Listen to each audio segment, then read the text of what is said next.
Hola, buenas tardes, buenas noches.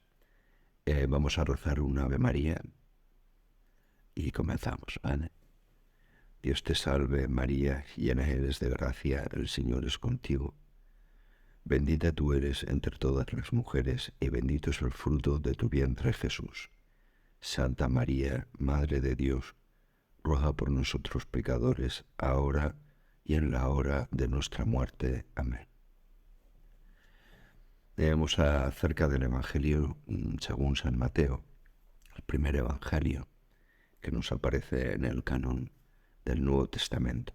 Los 4 Evangelios, el primero. Y veíamos cómo es un Evangelio dirigido especialmente al pueblo judío, a los judíos. ¿Sí? De tal manera que eh, se utilizará a lo largo del Evangelio montones de expresiones y que para un judío, culturalmente judío, las entiende, mientras que un gentil, digamos un no judío, como es nuestro caso, pues necesitan una breve catequesis o una explicación. No es que eso sea absolutamente fundamental para salvarse, ¿sí? Pero sí para el conocimiento mejor del Señor, de Jesucristo, ¿sí? Por eso que intentamos cambiar un poco la mentalidad y en vez de leer las escrituras desde un punto de vista científico o tal, nos dejemos fascinar, digamos, la palabra de Dios, la palabra viva de Jesucristo, ¿vale? El único Señor. Decíamos que en el Evangelio según San Mateo está dividido en 5 bloques, como 5 textos, digamos, que hacen una similitud, digamos, con los primeros libros de la Biblia, Tanakh, ¿verdad? La Tanakh, la Torá, Génesis, Éxodo, Levítico, Números y Deuteronomio. Pues Mateo tendrá 5 grupos de libros, ¿sí? Génesis, Éxodo, Levítico, Números, Deuteronomio, pues un relato, unos cuantos relatos, otro relato, todo agrupado en 5, ¿vale? En 5. Vemos en el capítulo primero cómo Jesús es hijo de David y hijo de Abraham, ¿vale? O sea que la descendencia davídica de Jesús, digamos, es una descendencia legal por parte de padre, digamos, una descendencia real, digamos, de la casa real del rey David, digamos, vendría por esa línea, ¿vale?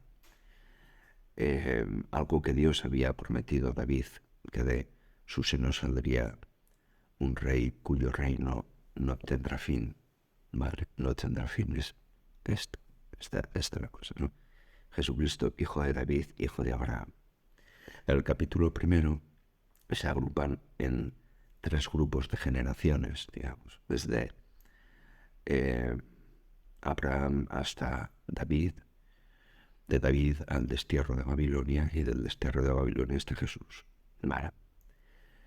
Y esos grupos son, cada uno lo forman 14 generaciones, 14 nombres, por decir así. 14 hasta David, 14 hasta la deportación y 14 hasta Jesucristo. ¿Por qué 14? Porque en el mundo semítico las letras tienen un valor numérico. Digamos, los números no existen. Los números es un invento árabe, por decir así, ¿no?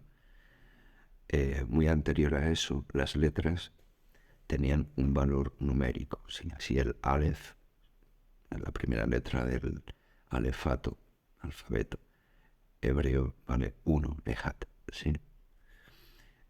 Aleph, Bet, Gimel, Dalet, cada una tiene un valor numérico, ¿vale? Entonces, la palabra David, Dalet, Wow, Dalet, su suma hacen 14. O sea que el número, digamos, del rey David, el número secreto, por decir así, del rey David, el nombre numérico de David sería el número 14. Así que termina el capítulo primero diciendo desde Abraham hasta David 14 generaciones, desde David hasta la deportación de Babilonia 14 generaciones, y de la deportación de Babilonia hasta Cristo 14 generaciones. David, David, David. Realmente Jesús es el hijo de David, aquel que habían profetizado, que hablaron el Espíritu Santo que habló por los profetas, ¿no? Que decimos en el credo, ¿no? Pues los profetas habían profetizado acerca de parte de Dios, habían profetizado acerca de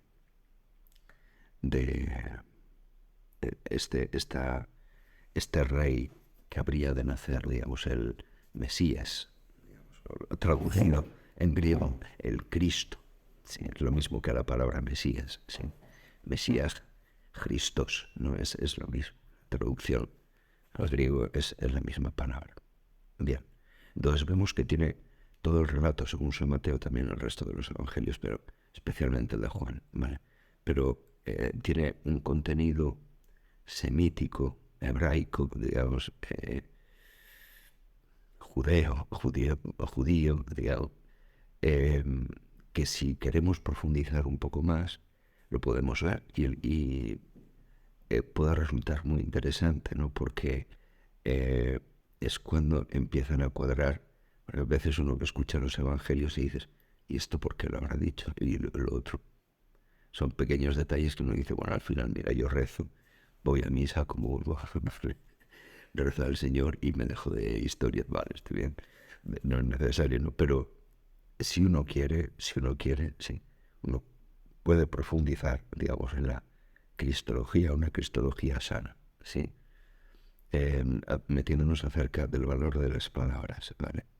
Porque en el mundo semítico cuenta más que los razonamientos, el valor de las palabras, ¿vale? Entonces nos encontramos en el Evangelio según San Mateo que tenemos 10 milagros, contados uno a continuación de otro, sí, 10 milagros. Dices, oh, resulta que en la Torá, digamos, en los 5 primeros libros de la Biblia, también tenemos 10 cosas juntas. ¿Qué tenemos juntos? Tenemos 10 plagas que Dios manda a Egipto, sí. Esas 10 plagas, digamos, que son, digamos, para castigar a los egipcios, para que por fin les dejen salir de Egipto, de las manos del faraón, para poder servir a Dios. Aquí se vuelven al revés y son también 10. ¿Vale? Dios les da, por decir otra cosa, Dios les da en el monte Horeb, en el monte Sinaí, les da al pueblo, les da 10 palabras de vida. 10. Si quieres vivir, haz esto. Honra a tu padre y a tu madre. No mates, porque si matas, estás muerto. Porque si no honras a tu padre y a tu madre, estás muerto. Porque si mientes, estás muerto. Sí. O sea, son palabras de vida, no son mandamientos en un sentido jurídico, ¿no? De tienes que hacer esto, lo otro y lo otro. Y al final te pondremos un examen y no, solo ¿quieres vivir? Vale. Pues entonces escucha estas palabras, sí. Escucha estas palabras y las pones en práctica. ¿En qué se distingue en Israel un profeta verdadero de un falso profeta? Los profetas verdaderos y los falsos se distinguen en una cosa. En lo que dicen, se cumple, se hace. ¿Sí? Al principio del Génesis dice, Bereshit bara Elohim, ¿vale? En el acto de decir, crear, bara, sí, está dicho y hecho. Lo que dice, di una sola palabra y mi criado quedará sano. Decir y hecho es la misma cosa, sí, para Dios, por decir así. Y dijo Dios, haya luz. Esas palabras, digamos, esas letras, ese conjunto de letras, hace que la luz exista. ¿Sí? La fuerza está en la palabra. Por la palabra se hizo todas las cosas, leemos en el prólogo de San Juan, ¿vale? Por la palabra, ¿vale? Bien, entonces, de la misma manera que Dios en el relato de la salida de la esclavitud de Egipto les da 10 signos, digamos, al pueblo de Israel y también a los egipcios, para que los egipcios, el faraón, el demonio, por decir así, deje salir a su pueblo de Egipto. 10 signos, digamos, 10 cosas excepcionales, digamos, cosas que de la misma manera Jesús va a hacer 10 signos, vemos en Mateo, ¿vale? ¿Por qué? Porque Jesús es el nuevo Moisés que va a sacar a la iglesia, es decir, al nuevo Israel, de la esclavitud, del pecado, ya no de los egipcios o de los palestinos o de la esclavitud del pecado, a la libertad de los hijos de Dios. Los va a trasladar de lo mundano a lo sagrado, por decir así, ¿vale? Va a salir de los vicios o de los pecados o de no sé qué y los va a llevar luego. Jesús es el nuevo Moisés, el nuevo David, el nuevo Abraham, el nuevo Adán. Sí. ¿Para qué? Para que se cumpla la Escritura. Sí. Bien. Seguimos. Desde en esos 10 milagros, digamos, esos 10 milagros que cuenta el Evangelio según San Mateo, como Jesús es el nuevo Moisés, hace esos 10 prodigios, por decirlo así. Más que prodigios, podríamos decir, hace 9 curaciones y un prodigio, por decir así, ¿vale? El que tenga oídos para oír, que lo entienda, sí, ¿vale? Pero bueno, son 10 curaciones y un prodigio, ¿vale? Y un milagro, podríamos hacer así, ¿vale?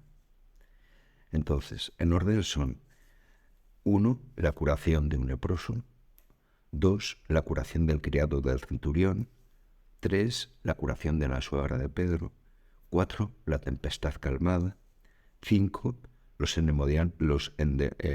curación de los endemoniados de Gerasenos; 6, la curación de un paralítico; 7, la curación de una hemorroísa, una mujer que sufría flujos de sangre; 8, la resurrección de la hija de Jairo; 9, Jesús cura a 2 ciegos; y 10, curación de un endemoniado mudo.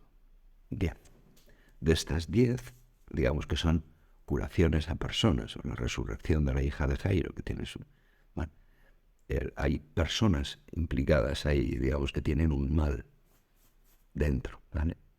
Pero hay una de ellas que no es una curación, por decir así, sino que es un milagro atmosférico, por decir así, ¿no? La tempestad calmada.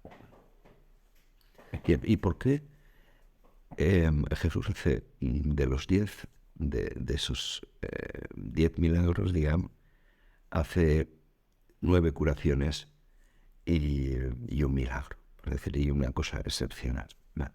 Lo vamos a ver, ¿vale? Porque es muy interesante, digamos, un poco para nuestra vida de hoy, ¿vale? Bien, nos vamos al capítulo 8, según San Mateo, ¿vale?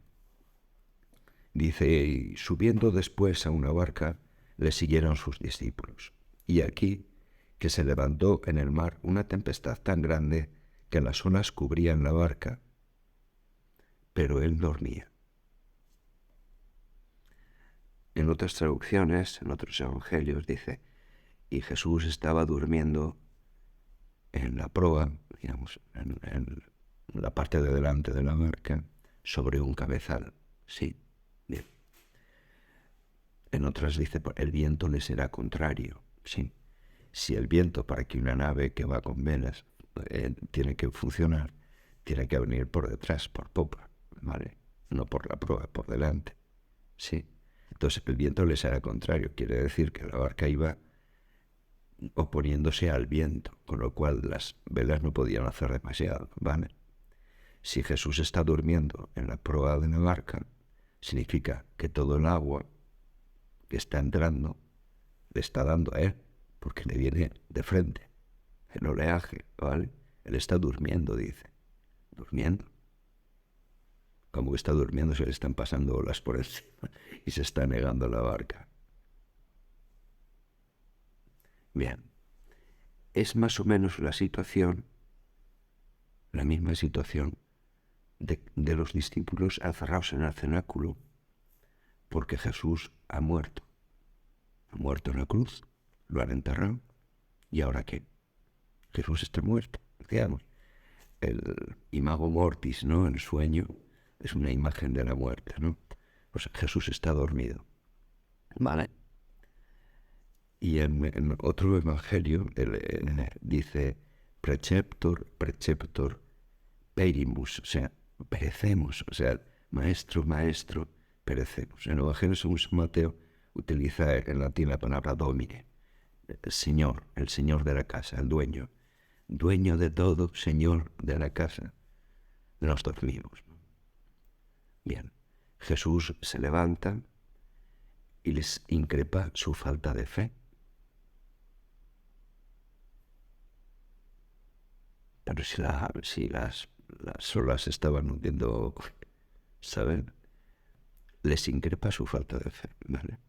Y al momento clama al viento, dice al mar, y se crea una gran bonanza. De tal manera que lo que parecía que los iba a destruir, no nos destruye. No nos destruye, no se hunde la barca de Pedro, ¿vale? Bien. Aquí viene un poco la cuestión, ¿vale? Analizando, metiéndonos, digamos, en profundidad en esto, ¿vale? Hay situaciones en la barca de Pedro donde Jesús parece que está muerto o que se ha dormido. Y sin embargo las olas de cada vez arrecian más y más y más. Y parece que esa barca se va a hundir. Tiene toda la pinta de que se va. El fracaso absoluto y total. Se hunde la barca de Pedro. La cuestión está, si estás con el Señor en la misma barca, aunque pase lo que pase, digamos, aunque la barca salga por los aires, si tú estás con el Señor, ¿tú crees que te va a pasar algo? ¿Sí o no? Nada. ¿Tú crees que en realidad al final de todo este relato van a ganar el viento y el mar y se va a hundir la barca con el Señor dentro? Vamos a morir todos juntos. Ahogados. ¿O no? Les echa en cara su falta de fe. Bueno, es un viaje. Ante esto, digamos, hay dos opciones, ¿no? La primera es una reacción normal, que eso no quiere decir que haya gente con fe y gente sin fe dentro de la barca de Pedro, ¿no? Es una reacción normal, ¿vale? Al miedo, ¿sí? El miedo a la muerte, ¿vale? Miedo a que los esquemas que yo tengo desde pequeño se vayan a tal, ¿no? Porque cambiaría mi manera de, ¿vale? Miedo a gritar al Señor y que el Señor no responda. ¿Cuántas veces? Sí. Uno parece que está clamando a un difunto que no puede hacer nada porque está durmiendo. ¿Vale? Entonces, ¿hay algo malo en despertar al maestro? No, no, para nada. El miedo es natural. Forma parte del ser humano. Jesús tuvo miedo ante su muerte, sudaba gotas de sangre. Quiero decir, el miedo es natural, ¿vale? Y si uno tiene miedo, porque su vida corre peligro o lo que sea, es comprensible, no hay culpa en eso, ¿vale? Entonces, ¿por qué Jesús le recrimina esto? ¿Vale? Porque en el fondo del debate, digamos, la cuestión de fondo es una cuestión de la fe. La fe en hebreo se dice emuná, sí. Significa seguridad, hacer pie. Digamos, uno está nadando y no lo sabe. Y por fin hace pie de... ya estoy tranquilo. Seguridad, sí. Estar firme, ¿vale? En algo, ¿vale? Entonces la cuestión es que uno puede tener más fe o menos fe. Y uno puede hacer dos cosas. Puede hacer una cosa que es legítima, sí, de todo, ¿vale? Y hasta cierto sentido puede que al Señor le guste, ¿vale? Que le pidamos, sí, sálvanos que perecemos, perimos, morimos, sálvanos, sálvame, porque las olas, porque esto se va a pique, ¿vale? Porque de cada vez la barca de Pedro se va inundando más y amenaza, ¿vale? Y uno puede sentir miedo, y es completamente legítimo. ¿Qué pasaría? Bueno, lo que pasaría es que el Señor se despierta, por decirlo así. Si alguno de los que me estáis oyendo tenéis miedo ante la situación que sea, o una situación de la barca de Pedro, o del mundo, o de lo que sea, no hay problema. O sea, despierta al Señor y el Señor hará. Y se pasará. Créeme que se pasará. ¿Vale? Todos esos miedos que están. Es porque es que ahora, y ahora resulta que, y ahora está tranquilo, ¿vale? Dice el Señor, dice, ¿no sabes que si yo se lo pidiera a mi Padre, al punto traería 12 legiones de ángeles y me sacaría de esto? O sea, no es una cuestión, o sea, ¿quién manda aquí? ¿Vale? Claro, pero ¿cómo se cumplirían las escrituras? ¿Sí? Cuando venga el Hijo del Hombre, encontrará la fe sobre la tierra. Entonces, ¿qué es la fe? La fe es estar en la barca de Pedro y ver que el Maestro está dormido. Duerme. ¿Tiene derecho a dormir? Sí, claro, por eso es el Señor. Si quiere dormir, duerme. Bien. Y le gritan, ¿vale? Y entonces, ¿quién tiene más fe?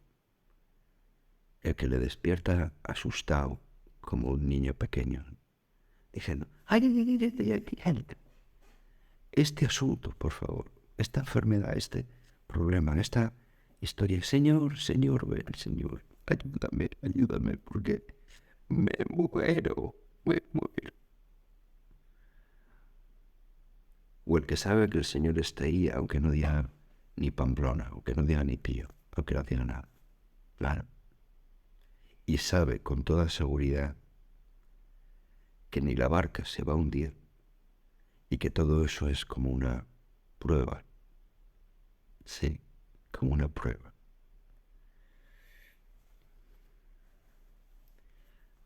Es una reflexión, ¿vale? Lo digo porque nos podemos encontrar con situaciones, con cosas, gente que dice, ¿hasta dónde vamos a llegar? O, ¿vale? Donde parece como que, no sé, Dios tendría que hacer un milagro grandioso para que se diera que... No, no, no. Igual no lo tiene que hacer, ¿vale? Entonces no es una cuestión... eh, es un debate, digamos, entre fieles, digamos, no con paganos, sino entre gente, entre católicos practicantes, por decir así. Hay dos caminos. Si te asusta, llámalo. Si te da miedo, despiértalo. Igual te cae una bronca, pero despiértalo. Si no te asusta, si estás seguro de que nada va a pasar y que todo volverá a una gran bonanza, ¿vale? Pues no pasa nada. Si el Señor se moja, nos mojamos todos. Y la barca se puede ir llenando de agua, pero no te preocupes, que no se hundirá. ¿Por qué? Porque el Maestro está allí. No lo va a permitir. ¿Vale? Bien. ¿Para qué se cumplan las Escrituras? Para que se cumplan las Escrituras. Entonces, vuelvo a repetir, tenemos dos opciones. ¿Vale? Sí, no es una buena y otra mala. Las dos son buenas, ¿vale? Y las dos son comprensibles, ¿vale? Quizás una tenga más fe y otra menos, ¿no? Si hay poquita fe, pues entonces llama, clama al Señor como la vida inoportuna, ¿no? A tiempo y a destiempo, da la paliza hasta que el Señor se despierte y te dé lo que necesites, ¿no? O lo que... Vale. Y si tienes fe, tranquilo, no pasa nada. No hace falta ni que lo despiertes, ¿vale? Porque sabes seguro que Él está ahí, que Él está ahí, aunque no diga ni pie, ¿vale? Esa es la cuestión.